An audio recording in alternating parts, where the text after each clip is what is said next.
बिस्मिल्लाहिर्रहमानिर्रहीम। अस्सलाम वालेकुम स्टूडेंट्स। फर्स्ट ईयर आपके बायोलॉजी के चैप्टर नंबर 14 का लेक्चर नंबर 4 है बच्चों, और आपका आज का टॉपिक है प्रेशर फ्लो थ्योरी।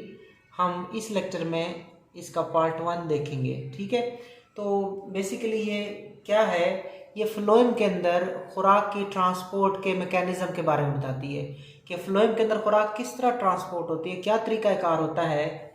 उसके लिए ये थ्योरी पेश की गई जिसका नाम प्रेशर फ्लो थ्योरी है। जिस तरह आपने पिछले लेक्चर्स में देखा था, सीखा था कि फ्लोएम के अंदर खुराक के ट्रांसपोर्ट के लिए दो किस्म की थ्योरीज थी, एक एक्टिव थ्योरी थी, एक पैसिव थ्योरीज थी। ठीक है, जो एक्टिव थ्योरीज थी उनके लिए कोई ख़ास एविडेंस नहीं मिली, जिनमें एनर्जी इस्तेमाल होती थी उनको एक्टिव थ्योरीज कहा गया, उनके लिए कोई एविडेंस नहीं मिली, जिस वजह से उनको अबांडन कर दिया गया। फिर पैसिव थ्योरीज रह गई थी। पैसिव थ्योरी में दो थी, एक डिफ्यूजन थी और एक प्रेशर फ्लो थ्योरी थी। डिफ्यूजन का अमल चूँकि स्लो होता है, लेकिन जो फ्लोएम के अंदर ट्रांसपोर्ट है उसकी रफ्तार थोड़ी तेज़ होती है, लिहाजा डिफ्यूजन को भी साइड पे रख के हमने ख़त्म करके सिर्फ एक ही थ्योरी के साथ हम बच गए थे, जिसका नाम था प्रेशर फ्लो थ्योरी। सो ये क्या है, a hypothesis was first propose by Ernest Munch in 1930। तो आपको पता है कोई भी थ्योरी हो वो सब उससे पहले क्या होती है, हाइपोथेसिस होता है। ठीक है, तो एक हाइपोथेसिस पेश किया गया सबसे पहले अर्नेस्ट मंच ने पेश किया 1930 में। 1930 में अर्नेस्ट मंच ने एक हाइपोथेसिस पेश किया। क्या हाइपोथेसिस है, क्या तारीफ है इसकी?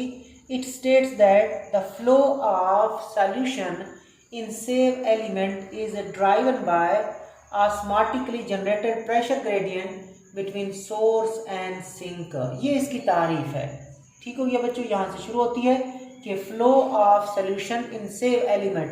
ये सेव एलिमेंट क्या है बच्चों, ये मेन सेल्स होते हैं फ्लोएम के, जहाँ पे खुराक की ट्रांसपोर्ट होती है, जिनके जरिए खुराक की ट्रांसपोर्ट होती है। फ्लो ऑफ सॉल्यूशन, सॉल्यूशन से मुराद वाटर और फूड, वाटर और फूड। ठीक हो गया बच्चों, फ्लो ऑफ सॉल्यूशन किसके अंदर, फ्लोएम के अंदर, जिसको क्या कहा गया है, सेव एलिमेंट।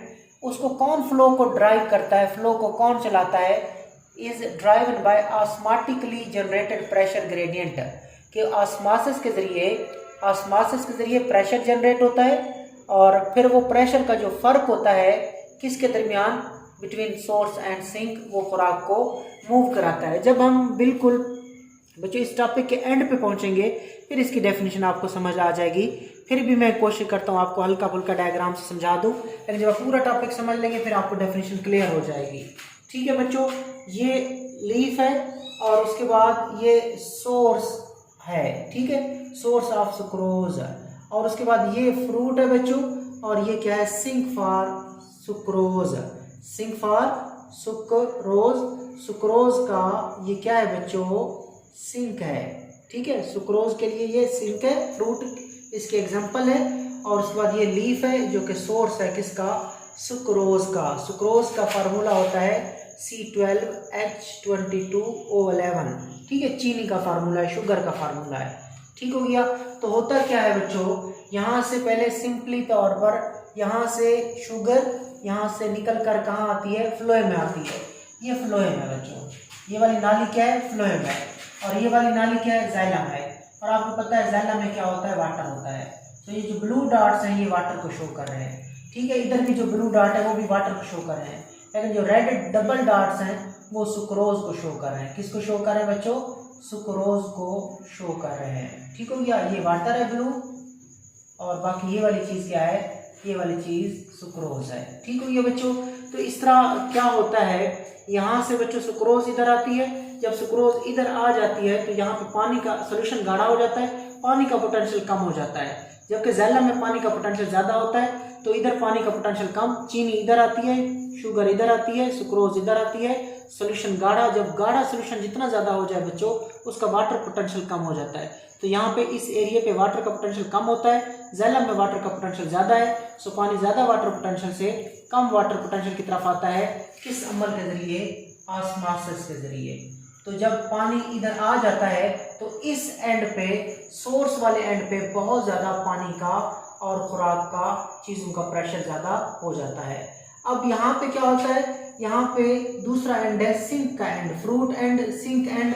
यहाँ पे सुक्रोज बाहर निकलती है, फ्रूट में चली जाती है, वाटर भी ऑस्मोसिस के जरिए उसके पीछे चला जाता है। तो इस तरह इस एंड पे प्रेशर कम हो जाता है, इस एंड पे प्रेशर, वाटर का पोटेंशियल, वाटर का प्रेशर या चीज़ों का ओवरऑल प्रेशर, सब चीज़ों का प्रेशर क्या हो जाता है, कम हो जाता है। और यहाँ पे प्रेशर क्या हो चुका है, ज़्यादा हो चुका है। कैसे ज़्यादा हुआ, इधर से शुगर आई, इधर से सुक्रोज आई, इधर से पानी आया तो प्रेशर ज़्यादा, और इधर से चीज़ें रिमूव हो रही हैं, जबकि इस एंड पे चीज़ें एंटर हो रही हैं। तो चीज़ें फिर मूव करती हैं from higher pressure to lower pressure, higher pressure to lower pressure, और इसी को बोलते हैं प्रेशर फ्लो। तो क्या है ये डेफिनेशन बेसिकली, तो आपने कहना है कि द फ्लो ऑफ सोल्यूशन, यानी कि वाटर भी है और सुक्रोज भी है, तो फ्लो ऑफ सोल्यूशन, ये सारे अंदर जो चीज़ें मौजूद है ये सेव एलिमेंट्स हैं बच्चों। ये क्या चीज़ें, सेव एलिमेंट्स हैं।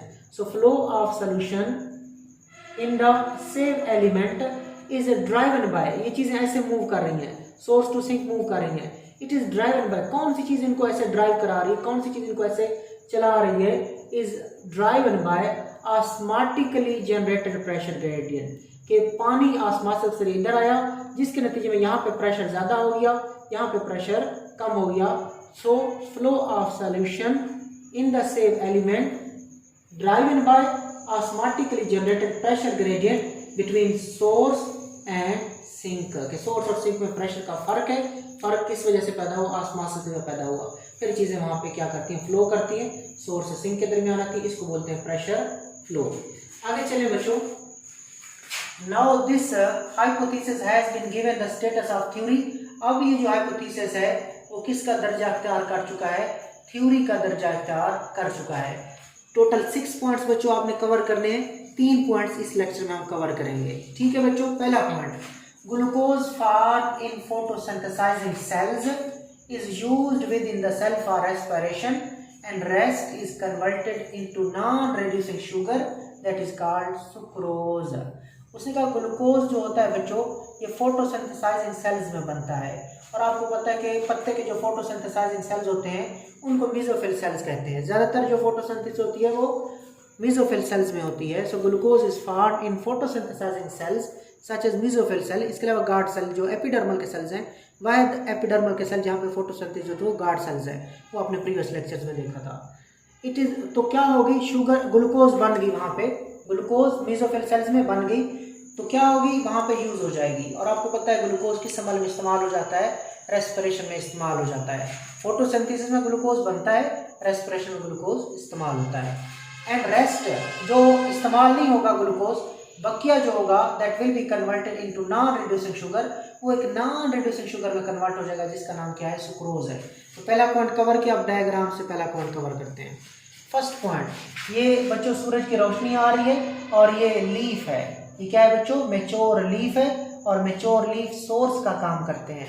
सोर्स वो पौधे के इलाके होते हैं, सोर्स वो पौधे के एरियाज होते हैं जहाँ पे क्या होता है, जहाँ से खुराक को दूसरी जगहों पे भेजा जा सके, जहाँ से दूसरी जगह पे खुराक को एक्सपोर्ट किया जा सके, उस चीज़ को हम सोर्स कहते हैं, पौधे के इलाके को। तो फोटोसिंथेसिस हुई बच्चों, फोटोसिंथेसिस सूरज की रोशनी की मौजूदगी में पहला पॉइंट है, उसके नतीजे में क्या बनी, ग्लूकोज बनी। ये जो ग्रीन है ये ग्लूकोज है बच्चों। तो फोटोसिंथेसिस के जरिए मेसोफिल सेल्स में, फोटोसिंथेसाइजिंग सेल में ग्लूकोज बनती है, उसमें से कुछ ग्लूकोज रेस्पिरेशन में इस्तेमाल हो जाती है, बकिया ग्लूकोज जो है वो नॉन रिड्यूसिंग शुगर में, ये जो जिसको आपको पता है ग्लूकोज में 6 कार्बन होती हैं बच्चों, ग्लूकोज में कितनी कार्बन होती हैं, 6 कार्बन, जबकि सुक्रोज में कितनी कार्बन होती है, 12 कार्बन, लिहाजा मैंने उसको 2 डॉट इकट्ठे करके बनाया है। तो बकिया जो ग्लूकोज बन जाती है, कुछ तो रेस्पिरेशन में इस्तेमाल होती है, बकिया ग्लूकोज क्या हो जाती है, नॉन रिड्यूसिंग शुगर यानी कि सुक्रोज में C12H22O11 में तब्दील हो जाते हैं। तो फर्स्ट पॉइंट क्लियर किया, फोटोसिंथेसिस के जरिए फोटोसिंथेसाइजिंग सेल्स में ग्लूकोज बनती है, some of glucose is used in the respiration while the rest is converted into non-reducing sugar that is known as sucrose। दूसरे पॉइंट की तरफ चलते हैं।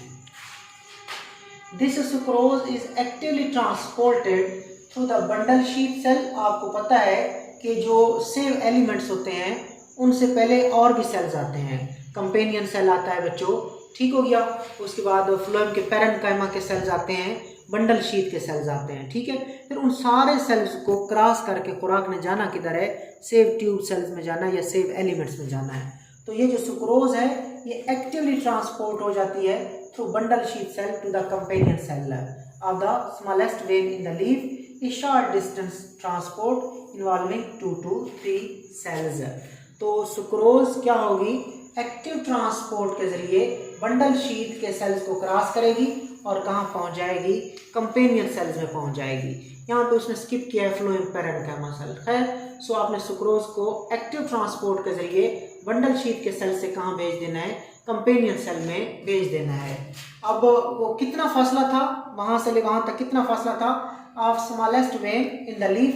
वेन में जो लीफ होता है बच्चों, उसमें जो छोटी छोटी वेन्स होती हैं उसने उसको क्रॉस किया, और ये फासला कितना होता है, short distance transport involving 2 to 3 cells. यानी कि पहले वो कहाँ थी, बंडल शीथ सेल में थी, फिर वो फ्लोएम के पैरेन्काइमा सेल्स आ गए, पैरेन्काइमा सेल से कंपेनियन सेल में चलेगी, और फिर वो पत्ते में कौन सी जगह होती है, ये smallest when in the leaf, वहाँ पे ये पहुँच गई। और ये कितना फासला उसने एक्टिव ट्रांसपोर्ट के जरिए तय किया, तकरीबन 2 से 3 सेल का फासला उसने तय किया, और कहाँ पहुँची हुई है खुराक, कंपेनियन सेल में।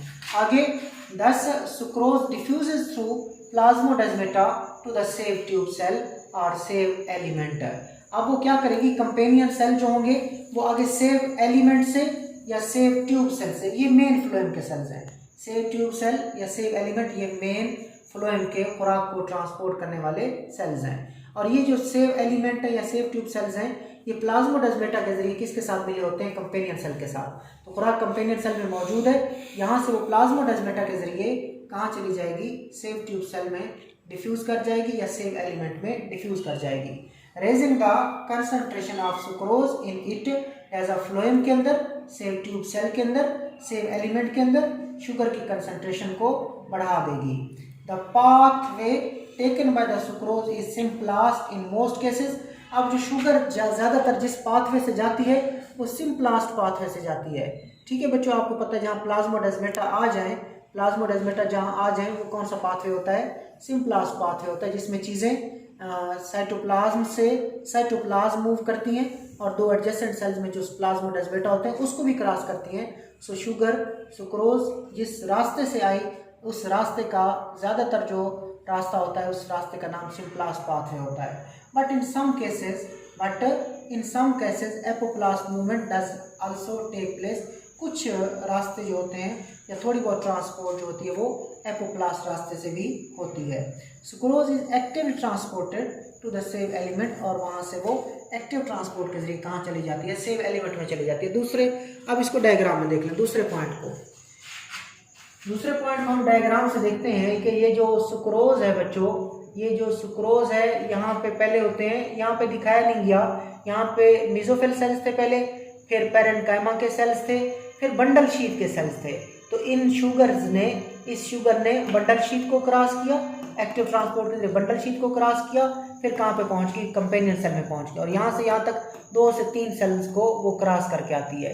ठीक हो गया, और यहाँ से फिर ये शुगर कहाँ चली जाएगी बच्चों, ये सेव ट्यूब सेल्स में चली जाएगी या सेव एलिमेंट्स में चली जाएगी, और सेव ट्यूब सेल्स में या सेव एलिमेंट में आके यहाँ पे आके शुगर की मिकदार को ये बढ़ा देगी, ऑस्मोटिक प्रेशर को ये बढ़ा देगी, सॉल्यूट की मिकदार को बढ़ा देगी, पानी को गाढ़ा कर देगी, पानी के पोटेंशियल को कम कर देगी।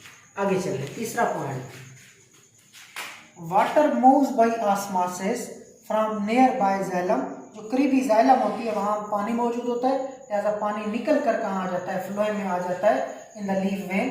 This increase hydrostatic pressure of the sieve tube cell या सेव ट्यूब एलिमेंट। इस तरह उस एंड के ऊपर, सोर्स के एंड के ऊपर हाइड्रोस्टैटिक प्रेशर जो है, पानी का जो प्रेशर है वो बढ़ जाता है।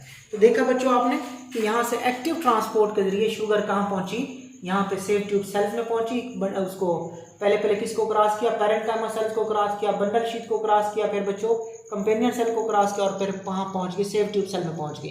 सेव ट्यूब सेल में पहुंच के इसने इधर आके शुगर की मिकदार को, सुक्रोज की मिकदार को बढ़ा दिया, लेकिन पानी का पोटेंशियल को कम कर दिया।